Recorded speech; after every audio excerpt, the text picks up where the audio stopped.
Nagsimula ako, nakita ko sa Facebook, may page na nagtatanong kung gusto mag-volunteer dito sa Mandaluyong Animal Shelter. Then, kinontak ko yung isang volunteer, siguro last 1.5 years ago siguro yon. Tapos simula noon, every Saturday pupunta ako dito. Tapos yung ginagawa ko, papakain ng aso, naglilinis ng yung cage nila, yung pinapalitan yung water bowls.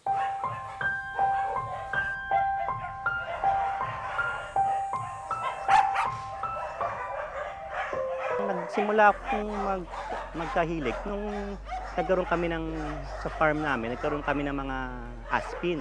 Kasi pupunta doon yung mga gutom sa labas. Tapos sisimula ko ng pakainin. Tapos nangyayari, mas naging naisip ko, mas okay din na alagaan yung mga aspin kasi loyal sila.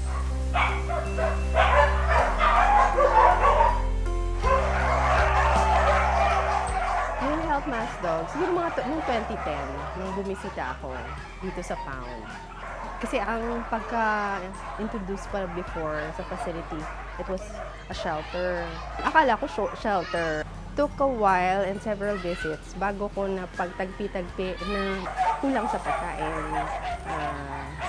Tapos maraming namamatay kasi nagugutom or nagkakasakit. Tapos kailangan ipaalam sa ibang tao yung function ng Pound versus sa shelter. Lahat ng mga aso na napupunta sa Pound, pag hindi naampon o hindi na-claim, na hindi natubos ng owners, ay papatayin. Parang nasa-shock sila kasi parang bago sa kanila yun. Hindi, lahat po ng government pounds will have to euthanize. And lang sila, pansamantalang lagakan talaga. And animal control facility sila. Hindi ka na natatakot na lumapit sa mga aso, lalo na yung mga bagong dating? Oo, nung simula, pero kasi, parang nirequire din ako nung senior volunteers ko na yung anti-rabies, pre-exposure. Para kung may mangyari man, isang shot na lang. Pero so far naman wala naman. Tapos, pag may tao lang dito, Monday to Friday, 8 to 5. Pag weekends, volunteers lang. So, walang 24/7 attention na kailangan pag may mga sakit. So, euthanasia na yung the best. Parang hindi na sila mag-suffer. And naman yun okay naman yung euthanasia kasi painless way of dying.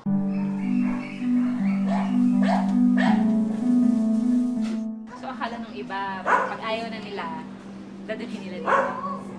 Oo, parang ganon. And that's abandonment. Paano pa naman kasi the dogs, they really treat you as family. So then you bring them here. Ano mangyayari sa kanila, di ba? They're depressed, they're stressed. Hindi talaga dapat dinadala dito. Kaya dapat, pag huwag ka na lang kumuha ng pet. Kung hindi mo kaya ang alagaan, commitment. Regular vaccines, playtime, exercise, right? Kung hindi mo kayang gawin yun, huwag ka na lang kumuha. Kawawa naman. Most of the calls that we get, sila yung mga hindi na kayang alagaan. Abandonment also is considered as a crime. It's under the Animal Welfare Act that when you abandon your pet, it's also punishable by law. It depends yung under the amendment, so from 6 months to 2 years yung imprisonment, and you have a fine of a maximum of 100,000.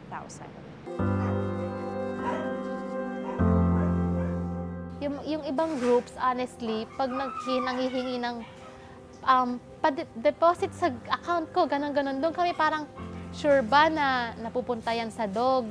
May mga nalaman na rin kami na talagang fact ito na parang pinaperahan na lang yung mga dogs. Iba, minsan lumang picture na, ganon, ipopost ulit, hihingi ng donations. Yun yung parang, sana maging vigilant din yung mga netizens to check if the post is really parang authentic or parang perahan na lang. May ganun na eh.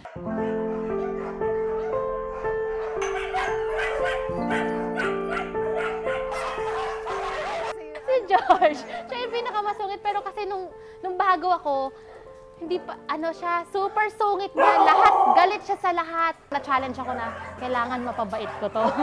Kasi ang tagal na niyang hindi nakakalabas ng cage. At saka maganda rin na mapabait mo yung aso para maging adoptable na siya.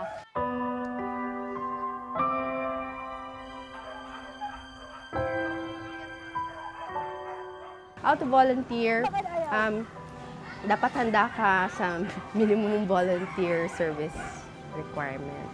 Saturdays and Sundays, at least 3 straight hours, no less than 2 times a month. Get down, get dirty, and then be committed. Yun. Kasi konti lang kaming mga volunteers. Maraming trabaho. Maganda ko yung compassion na sasabayan siya ng proactive action. Mga well-meaning citizens na nagre-rescue, tapos hindi pala kaya, and they become a hoarder, and they even become, sorry to say, sila mismo ang nagiging daan para mag-suffer more ang mga animals pag hindi naman kaya.